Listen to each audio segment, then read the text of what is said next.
He looked me dead in the eyes and he said he knew. We need to go. My name is Ernest Davio. I originally seen back when I was a kid the Patterson Gremlin film. Uh, I just thought that it was an anomaly that they had just videotaped a Sasquatch out where they were, and I seen it in a magazine, the report in a magazine, and I just figured that uh, there was just one, and it was out there, and it was interesting, but probably I would never see one, even though I kind of hope that maybe I would. It would be like seeing a dinosaur.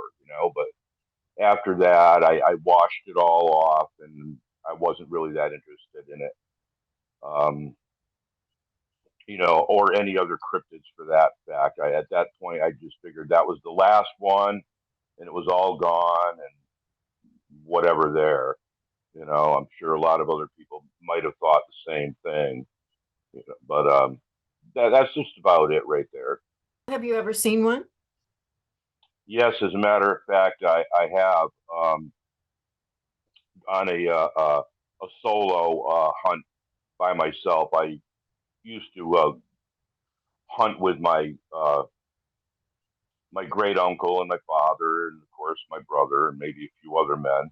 We had a little hunting party, but this the one that I actually seen two that day, but uh, that particular day was where I had a close encounter. I would have thought that it would have been just sufficient if I would have just seen it at a distance, but that's not what really happened that day.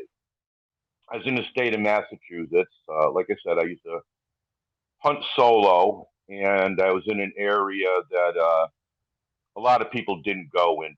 It had a lot of lure to it, that history or legend in that area, and I felt that my best uh, possibility of getting a deer would be to go where nobody else goes.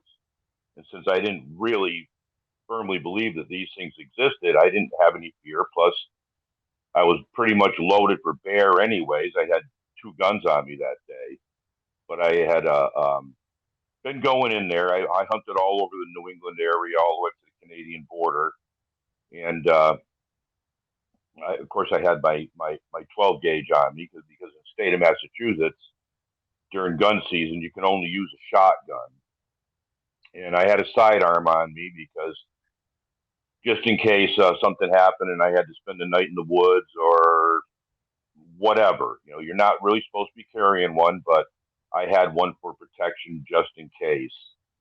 And I had topographical maps of the area. I studied it very well.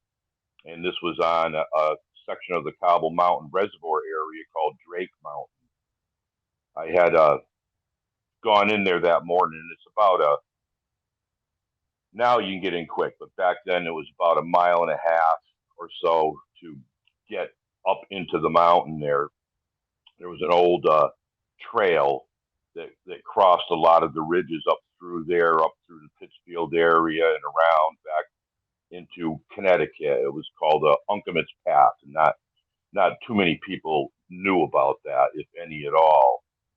And I had gotten in there in the morning and started up the side of the mountain, and I chose that particular path to go into on that side of the mountain because of the way the wind was blowing.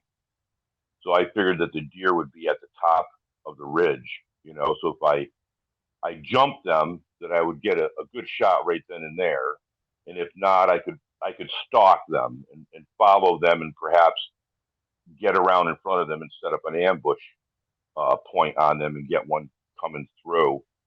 And that's what I proceeded to do. I had gotten about I'd say three-quarters of the way up the mountain, and I jumped a deer up near the top of the ridge that comes across Drake Mountain, and I heard them get up. It's unless you've hunted deer, you can't really describe it that well, but you can tell that it's a large game animal that jumped up, and they took off. I figured there was maybe four, maybe five deer in that group that headed away from me across the top of that ridge. So I knew what I had to do was to try to sneak around out in front of them. And it was kind of crispy out that morning. Not too bad. You could see your breath. So the wind was still blowing into my face, so they couldn't smell me. They were moving away from me. And I proceeded to try to sneak out in front of them. When they moved, I would move, and then I would try to gain a few extra steps. I was doing what we referred to as a two-step, where you would go toe heel, toe heel. You don't sound like a two-legged animal anymore. If they do hear you, you sound more like a four-legged animal, and you try to be as quiet as you can. Well, I could hear them probably about, I'd say, 40, 50 yards off to my right, because that trail paralleled the ridge line on the top of the mountain there. And they were just over that ridge line where I couldn't see them, but I could hear them. And I finally had succeeded in getting out in front of the deer. And I set up my ambush point. There was a stone wall that went from my position straight across to where the trail actually doglegged back down the other side of the mountain. And right there where the stone wall was, there was a brook. It's called Drake Brook. So I could hear these deer coming through. But as I set up my ambush, I noticed something to my left, my 9 o'clock, out of my peripheral moving, which I hadn't noticed when I had taken up my position that anything was there, because I was really looking at if there would be any more deer laying down in there. I didn't want them to jump and alert all the other deer. So that was a kind of a surprise to me that there was something indeed there now moving. So I drew up on it, still keeping my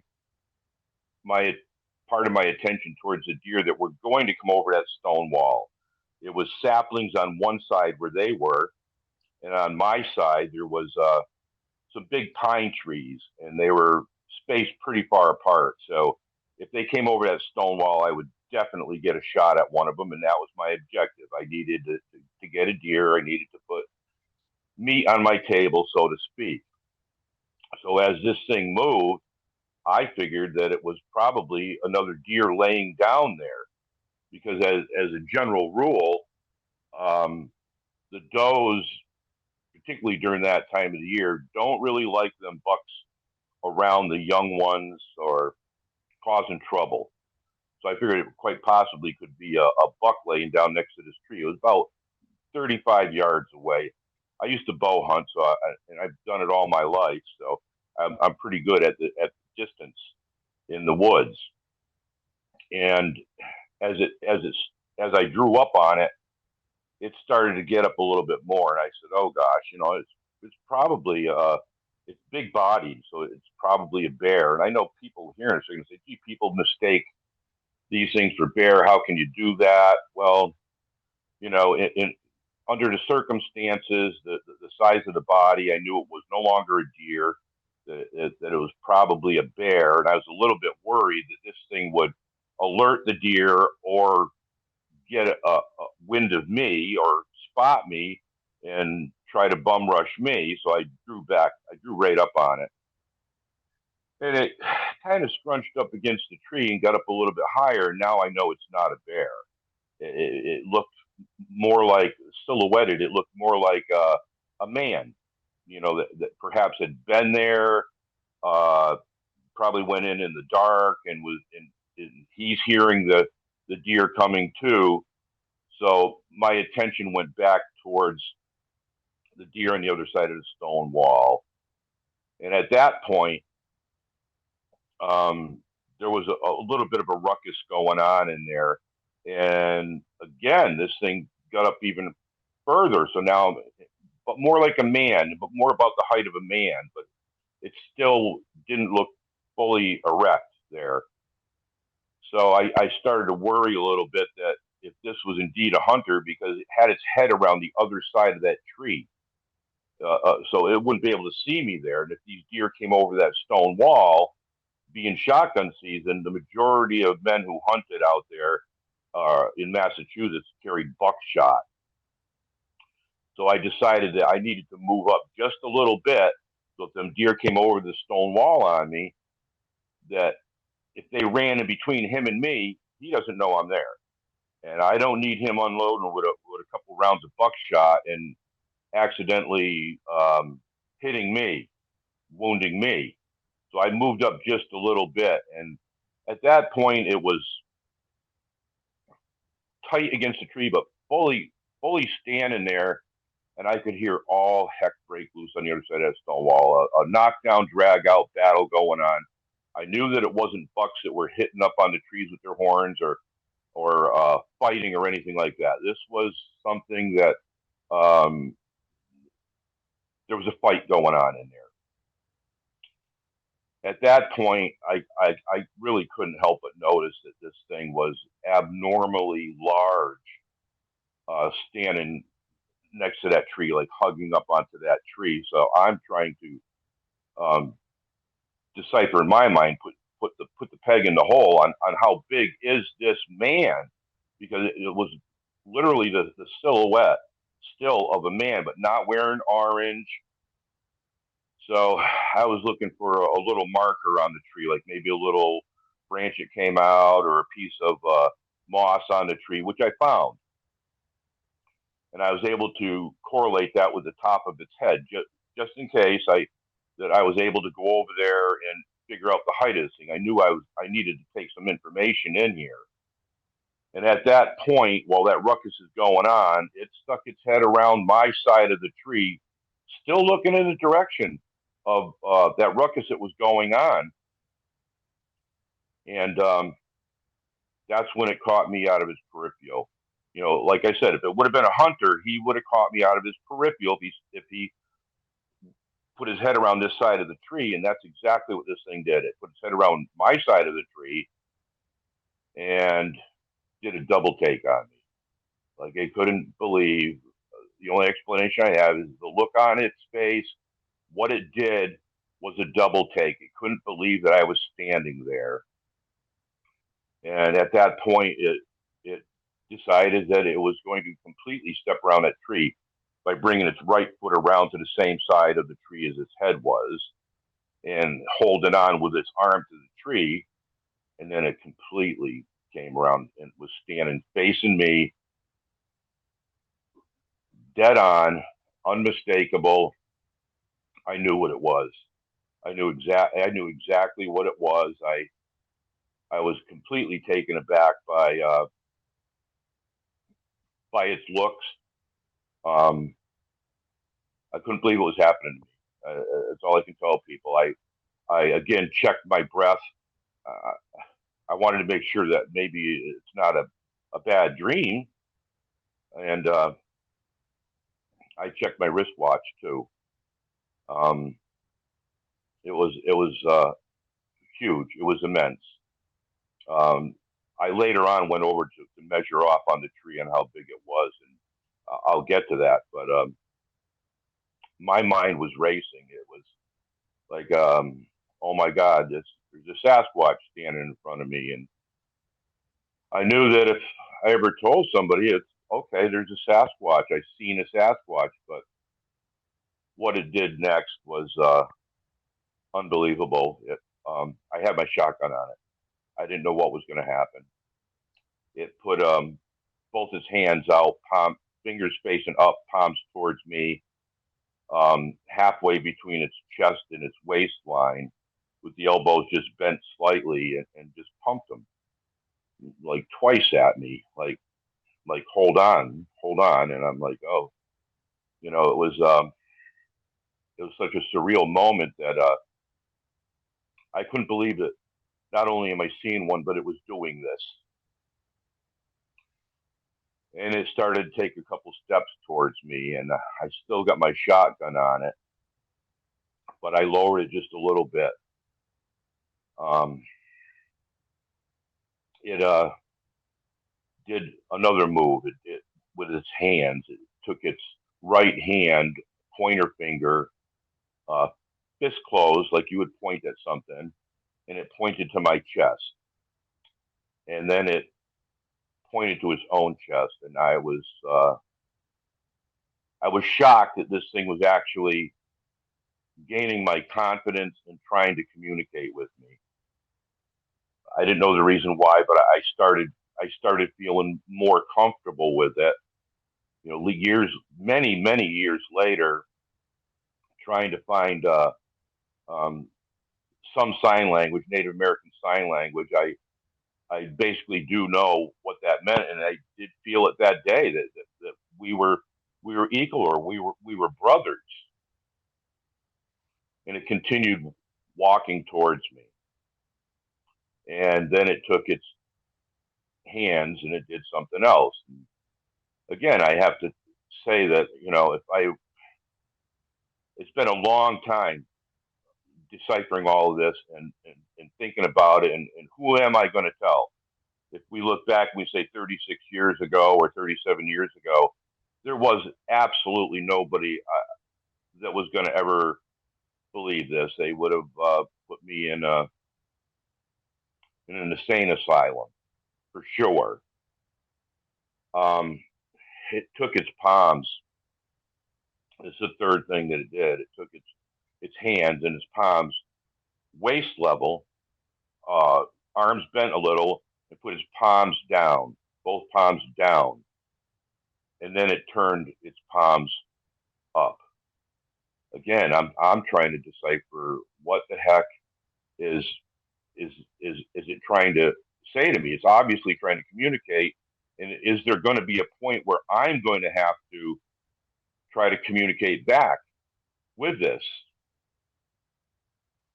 It continued to walk towards me, and as it got closer, it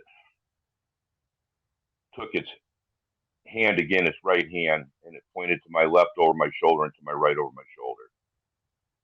And at that point, it was extremely close. It was probably within 5 yards of me, and I was totally I was beside myself, but trying to remain completely calm because I knew there was going to be no use on running. Its intentions seemed to be good intentions, since I had no experience with a Sasquatch, even though back in my life in hunting, we had come across sign. I didn't know what, even though finding barefoot footprints in the snow with our hunting party and having to leave the area but never being told why, I had no clue of how they interact or what they do. At that point, I did have my shotgun facing completely down. I had a sling on it so I could drop it to my front across me, and it proceeded to come a little bit closer. And I started lowering my right hand. I'm right-handed, down to my handgun, and just about when I had touched the grip on my handgun with my palm, it stuck its hand out in front of me, palm up. At that point, it was about 5 feet from me, and I can tell you, I was I was shocked. You know, I needed to. I was still, this whole time I was studying it also, on its complexion, on its facial features, on the length of hair, on the backs of its arms, on its forearms, everything. I was just sucking it in, and I know it was checking me out too. And I had noticed on its approach to me that it had blue eyes, which I guess that's comforting in a way. Looking back on it, the scariest part for me was it knew how to approach me. I have a military background, and I'm heavy in martial arts, or was at the time, and that's in itself was kind of scary for me to look back on. But when it put its palm out, and I took a glance at it, but I'm still trying to watch its other arm too. I don't want this thing to grab me. I'm not completely trusting it. That's why I was dropping my hand down to my handgun. It took its other hand and actually pointed to its palm. It wanted me to look at its palm. And I can tell you that its hands looked just like a human's hands, just like our hands. The fingernails, uh, where your hair grows on a hand, everything. It looked just like a human being's hands, one of our hands, except the palm. The palm was exactly like ours, except there was no lifeline on the palm. I've heard people say that some people don't have that lifeline. Well, that's okay, but I didn't know it back then. I found that really strange, but it definitely wanted me to look at its palm for whatever reason, maybe for today, so that I could tell people that. I basically repeated back some of the sign language in hopes to maybe communicate with it. I didn't know where we were going to go from there. And I let it know that I figured that by putting the palms down, it was signaling me that it didn't have any food, and it was looking for food. So I put my palms down to signify I don't have any food. I didn't ask it for food. I also knew at that point there that there was more than one, that it was set on a pinch point. It was waiting for those deer or whatever deer escaped over that stone wall, injured or wounded or whatever you want to call it. It was ready to take up the chase on anything that came over there. And that noise that I was hearing, I was pretty much convinced at that time there was way more than one of them, and they were hunting the same exact deer that I was hunting. And they had gotten one or two of them anyways. But anyways, it was at that point when I repeated everything back to it that I was standing pretty much now at that point right next to its shoulder. I was below its shoulder. So this thing was massive. This thing was absolutely massive. Being a fighter, I knew that it had to hit the 500-pound mark, and it was like a superhuman bodybuilder. This thing had a physique on it that was unbelievable. I mean, I've never stood next to a basketball player or Andre the Giant or even some of these wrestlers, but I can tell you for sure that this thing was in better condition than any human being that I've ever seen. And considering its size, I knew that it had to be super strong. But it looked towards that stone wall, and it put both hands up to its mouth like you would be yelling to somebody at a distance to direct your yell to them. And both hands at its mouth, and it made three whoop noises, be about a second and a half in between each whoop noise. It was very deliberate and very directed towards that area. And again, it kind of looked back at me, and it looked back over there, and obviously it could see what I couldn't see, probably because it was taller than me, so it could see over a bunch of stuff. But it made a whistle noise, the same exact whistle that we would use in a hunting party to when you spread out and somebody's on track, you keep one man with you, and then everybody else spreads out. And if you come across something, good track, and it's fresh track, you would give a little whistle so that people would immediately look over to see what it is, what's going on. You would give them a hand signal that, yeah, I've got fresh track here. They're up in front of me. They're going to my left, out in front of you. So keep your eyes open. It whistled just like that, unmistakable. And then it gave an arm signal, obviously, to the ones that were on the other side of that stone wall, and that pretty much solidified it for me that I was correct, that there was way more than one of them And I believe today that there was even more than two of them. And it signaled for it to, like you would signal somebody to come on, over here. But when it made that hand signal, it pointed back in the direction that it came from. And that was pretty much it right there. It looked back towards me and kind of bowed its head towards me, like out of respect.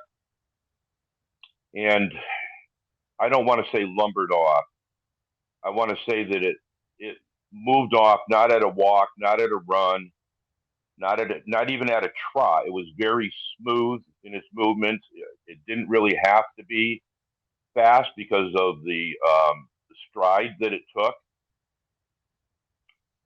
and it proceeded in the direction that it originally came from, and it got out to about, I'd say, 55 yards, maybe 60 yards away from me, and it stopped right there, and it turned, and it was facing again partially towards me and partially towards that stone wall area. And at that point right there, I heard something come running through the saplings they were in there, and it made a ruckus coming through. It sounded almost like undescribable. It was big.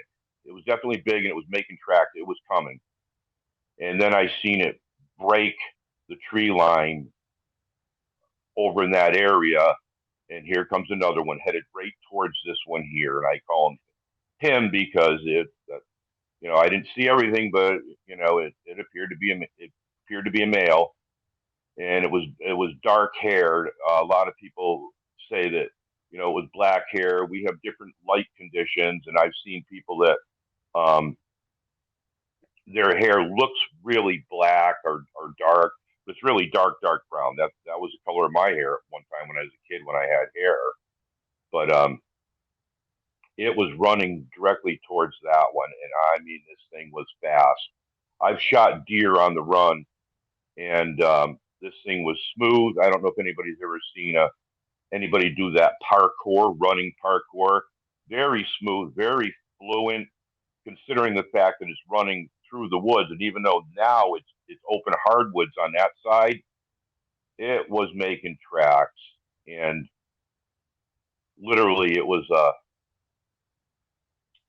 like it was elbows and heels going over there.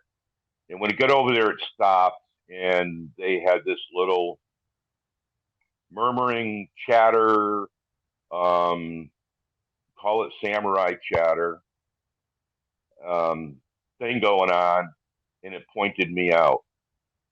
The big one pointed me out. The smaller one was a cinnamon colored. The bigger one, I say the smaller one, it came up a little bit over the shoulder, and it actually had to do a double take when the big one pointed me out. The hair on the big one was about 5, 6 inches long. It was sparse on the forearms, the back of the hands. If you look at a man's hands, or you can see that where the hair is on a man's hands, exactly the same, but the hair was longer. Um, at that point, when it pointed me out, and the other one did a double take on me, it couldn't believe that I was there either.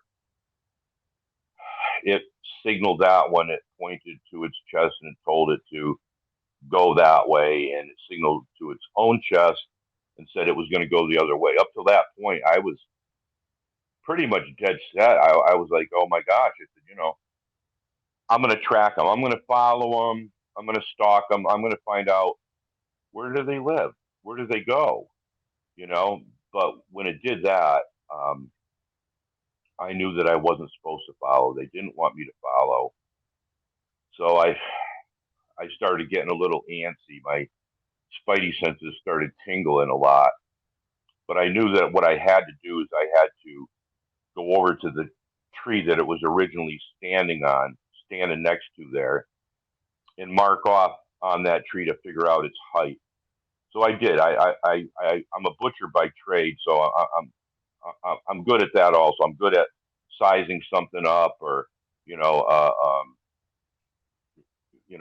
inches or whatever. But I went over to the tree and stood next to the tree and put my hand at the top of my head, and then from there I stepped back, leaving my hand on the tree so I could see where the marker was on the tree, and then I measured up with my finger to that point where the moss was, and I come up with 7 foot 8 inches tall. And I was just thinking to myself, I got to run because I didn't know anything about these things, you know. But I had heard stories way in the past that they're 12 feet tall, they're 15, they're 25 feet tall, and I'm looking at them going 7 foot 8. I said, this doesn't even fit anything that I've ever read way back in the day. I've got the runt of the woods here. There's nobody that's going to believe that, let alone believe that it did all of these things over the 36 plus years that I've really almost every day thought of this. Um, I really didn't know how I was going to come out and tell this to anybody. I needed to decipher a lot of things like why me, who can I even ever say this to, and the I want to say it's like PTSD. I never went back in the woods again, and mainly because it knew how to approach me, and then it took evasive an evasive move away from me, which made me extremely uncomfortable that it could flank me. But after I measured it off, I decided that what I needed to do was measure its stride. There was no mud there or anything. There was an old vernal pool, you know, that you get those during certain times of the years up in the country. So there was a heavy, there was ferns that were growing around it in it and stuff. And I could see where it was packed down, where it had moved off. So I decided I needed to know that so that I could correlate it with the height of of this of this Sabe, this Sasquatch. So my first move was to try to take as long as of a stride as I possibly could to try to match what I had seen in the ferns and the weeds there, and I couldn't do it. I fell very short of that. So I decided, well, what I'll do is I'll stand here and I'll jump, and I still couldn't do it. So I took a tiny bit of a running start and did it again, and I still couldn't do it. I landed short of that. So I knew that it completely related to the height of this thing. Years later, I had heard the Ron Moorhead tapes of Sierra Sounds, and I knew that they had not seen them, but they had recorded it, and that is exactly what I heard. And I just had to.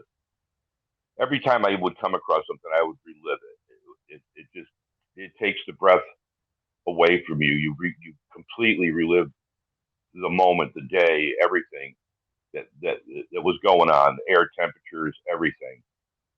And I just wanted to yell out to somebody, "That's them! You've got them! You've got a legitimate tape. That's them!"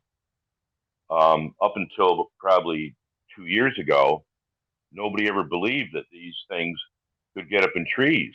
Yeah, they can, because what I heard on the other side of that stone wall is something or more than one came out of the trees to attack these deers. And I heard boulders, I heard branches snapping. Um, I know that they did that. Nobody had ever heard of that. Nobody had ever seen them whistle. I saw it whistle. I saw it whoop. Nobody had ever seen one do that. So who was I going to tell, and how was I going to tell this to people?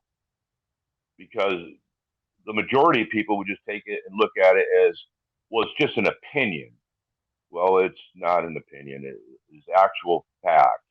You know, perhaps I came across an extremely friendly one, but I know now, because of the area, that I was in the epicenter of a lot of sightings in that area.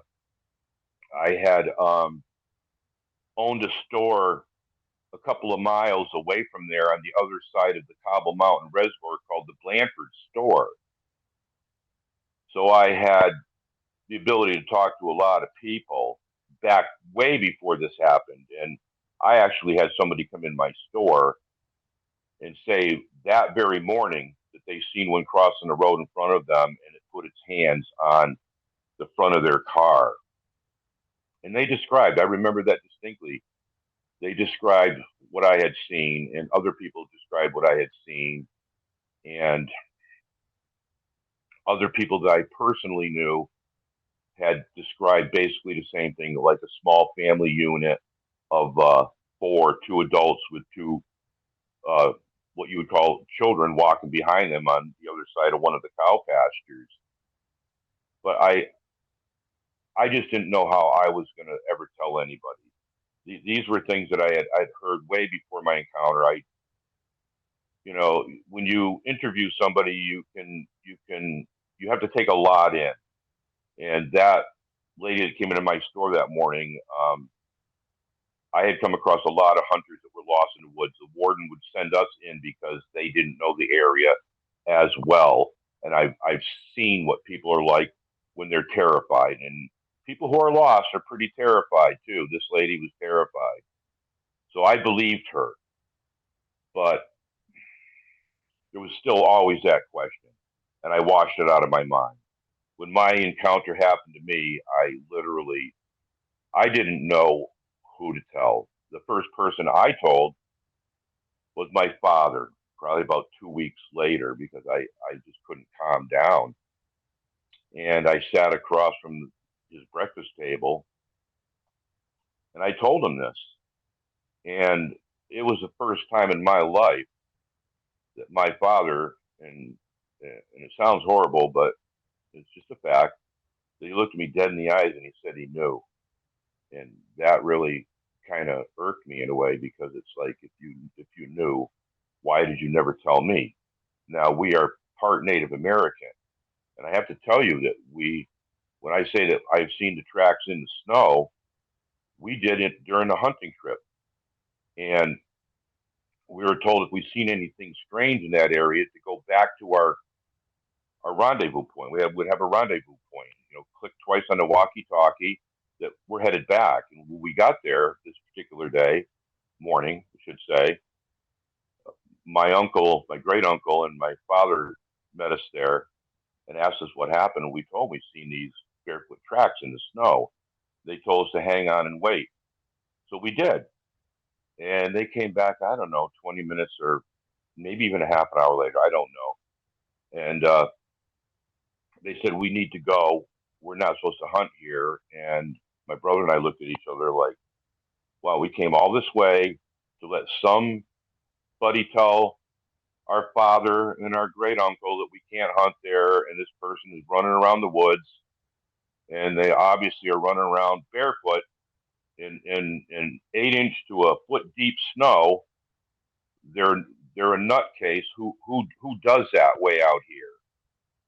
We washed it off. That was our elders telling us that we need to leave, that we're not allowed to hunt there, and that was fine.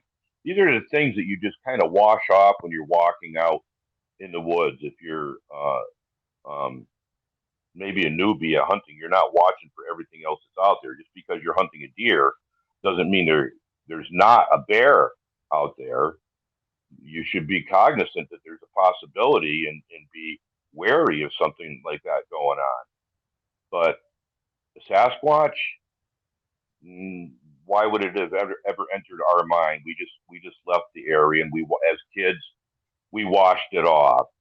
So here I am out there, or here I am sitting at the breakfast table with my father, and I was a little bit irked inside. I never spoke my piece, but I just couldn't understand, if you knew that they were there, that they did exist, why would you not tell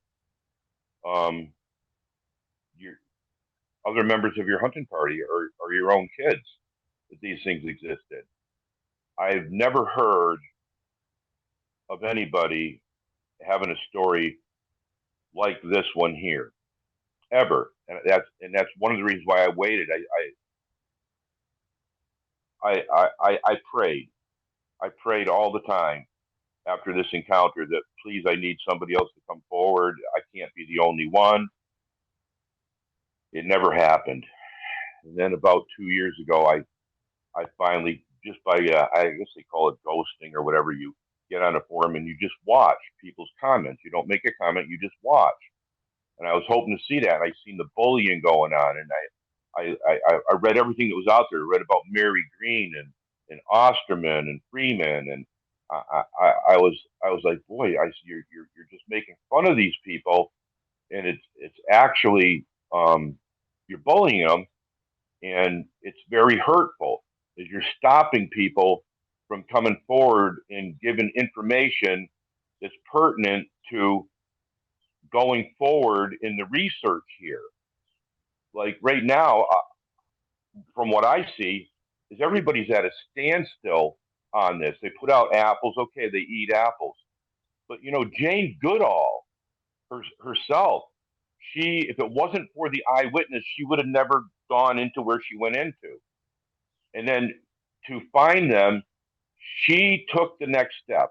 She's like my hero, and the Mary Greens. These are people that are my heroes because Jane Goodall took the next step, and the next step was communication.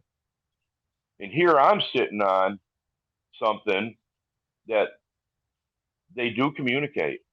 They can communicate. It's very obvious. Native Americans did this.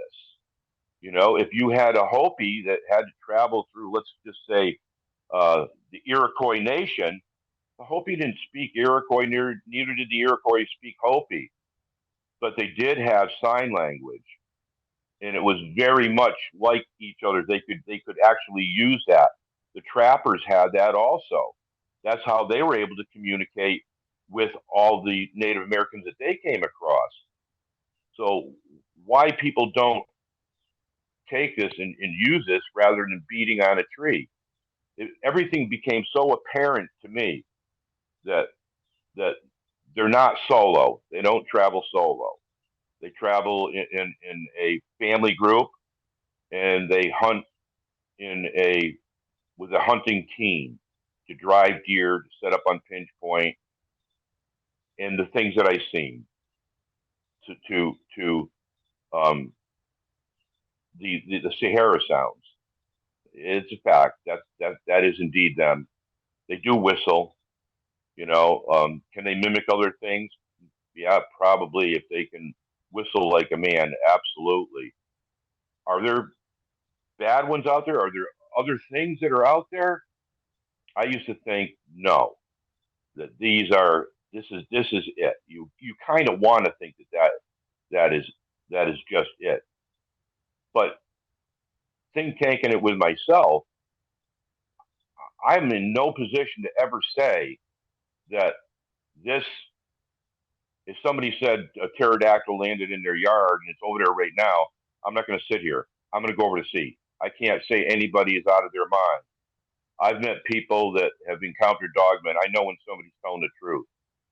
These things are out there. I hope I never ever meet a dogman because they're obviously they're obviously there. Why people don't see them? Well, if I've known people that hunted deer for over 30 years and never ever seen a deer, never even got one shot off. So until you really see that deer, you're not acclimated into seeing the deer. It's just not going to happen. It's like hunting a rabbits or hunting rabbits. You could walk right by one. You have to really be train your eyes to see these things. They know how to evade us. They can stay at a pretty good distance. Usually uphill on ridges, you have a better line of sight. You can see easier downhill than you can see uphill. And at the speed that they move, they can get out of sight very quickly. Is this the Not only encounter that you had? Have you had any others? not up close and personal like this. Not nowhere near this here. I've I have had what you could call an encounter um, out snowmobiling, but it was mainly sound. It was mainly the murmuring, and I instantly knew that that's that's them. They're on the tree line, and we got out of there. We're up on the Canadian border, um, snowmobiling, my wife and I, and she actually heard it first, and I shut my sled off and had to focus in on it, and I could hear him, and she said, "Is that them?" And I said, "Yeah." I said, "We need to get out of here." She didn't want to leave, but I was I was still pretty antsy at the time. I wasn't quite sure of their true intentions. But yeah, I had that one there, and then in the same exact area that I was in, I think about a year before that, I was within, I'd say, 75 yards of where this encounter happened, where Drake Brook comes out of the basically the top of that Drake Mountain there. It was frozen over, but there was a hole punched in the ice. And we used to go in for poachers too. And I thought that perhaps there was a poacher in here. I was following deer track, and I carried a small pair of binoculars on me, a low power, so that I could follow track without being on it and contaminating the trail, leaving my scent. So I was looking around for the track, and I didn't see track, so I decided to approach that where the hole was punched through the ice on the brook, and I squatted down, and I couldn't help but notice, the way the ice was broken, and that there was somebody had deliberately scrubbed out their track right around that brook area right there. They had obviously squatted there, but they scrubbed out their track. So I looked for what they scrubbed it out with, and just out of arm's reach from me was a mountain laurel bush, and you could see where the branch was broken off. One branch was broken off, and it was used to scrub out track and then thrown back into the bush. So looking back, yeah, on everything that happened to me, that had to be them. It most definitely had to be them. They're very good at doing what they do. So I would count that one in there also. Other than that, I've heard them whoop before, but again, it was with our hunting party, and we were told that it was people that were out into the swamp, and they were trying to drive the deer out of the swamp and not to go in there, not to go anywhere around there. And I have heard in my past the whistle where people from our hunting party were drawn away from our hunting party, believing that it was another member of our hunting party. So as you hear that whistle, you know the hunting party's moving right or they're moving left, and that person on the end was actually, or second from the end, was actually being drawn back and away from the hunting party. Nobody ever went up missing, but I'm inclined to say yes on that one too. Other than that, that was the only one that I had that I put eyes on two of them, and it was a close encounter. I don't think I've heard that before about the sign language portion of that. Yeah, I haven't experienced that. I've interviewed a lot of people, but I haven't experienced that one. It sounds like a very interesting encounter indeed. there there is there is encounters out there. A gentleman by the name of Russell Easterbrooks is writing a book, and he does fantastic research going back in history and taking all these encounters and trying to find things that are the same in them. And I myself do that, and I'm finding that one of the things that people will originally leave out is anything that it's doing with its arms, because we focus in on a certain thing, but we find out that some of these people are actually saying put a hand out, even just to put a hand out to wave. I've heard of that. I've heard of them putting both their hands out. I've heard of them stepping out in front of of a car and putting one hand out like stop. So to me, that's acceptable as a form of sign language because a bear wouldn't do that. You know, basically only a human's going to stick his hand out and say, "Wait, hold on a second here," or wave at you. So those they are out there. They're very rare, but to actually, like you're saying, to see all of this all in one encounter is just mind boggling. It was mind boggling for me. I had enough of a hurdle to overcome to say, "Hey, I seen a Sasquatch or a Sabe." That was a big enough hurdle, but to say that it did all of these things is mind boggling. It's just mind boggling.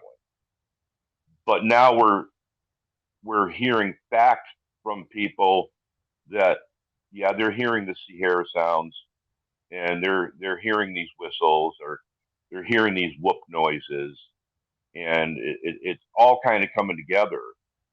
My contention on the whole thing is uh, let's put a stop to that right now because we need to, as a community or whatever, or researchers, if you're going to be a serious researcher, listen to what I'm saying.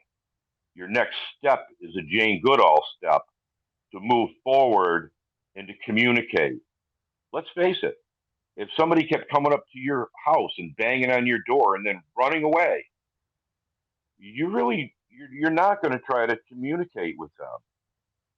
And that's basically us. We're going into their house, we're banging on a tree, and then we run away. How about standing there if one comes out in front of you and make an attempt to communicate with it? Mary Green, we hear of these reports of or these historical stories of the Mary Greens where they had a group of them living on their farm, and we find that they indeed were communicating in some fashion with the owners of the farm. If that's to be accepted, then if one pops out in front of you, then if you should try to communicate rather than run away. It only tells me that if you wanted to communicate with me, you'd hold the ground and you'd make that attempt. If you ran away, it means you don't want to communicate with me. So why would I bother with you the second time? I believe that they do watch people. I believe they do come around these campsites.